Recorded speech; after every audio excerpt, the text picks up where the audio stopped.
De vogelgriep komt heel dichter bij Friesland. Er is een geval van de ziekte in Kamperveen, in Riesel tussen Zwolle en Kampen. In verband met de uitbraak van vogelgriep in het Zuid-Hollandse Ter Aar is er een nijve viersverbod aankondigen. Ik moet de beesten verplicht ophokt worden.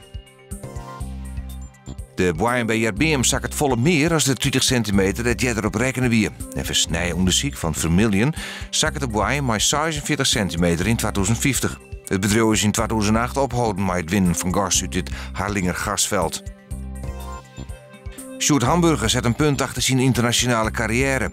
En dat betekent dat de roeier van Oude Bekeerp hem net dwaande harde zil maar de kwalificatie voor de Olympische Spelen van 2016 in Brazilië.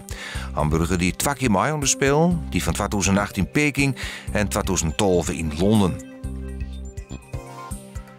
De brandwacht is juist een man machtig uitdrukt naar een brand in een plaats onder Boelenswaai in Boeleslane. Het gaat om een leegstaand wenhoes, maar het een stal dat nog hinder zien zitten. Al gauw die blikken dat de stal maar de beesten geen gevaar doen, het hoes baande volslijn aan. Joen en vannacht bewolkt waar in het watergebied wat ruim en een temperatuur van 4 graden. Morgen eerst een soort bewolking en ruim. Middags droeg en zinneskien, het wordt een graad als 9 en er zit een matige en vrij krachtige zuidestenwind.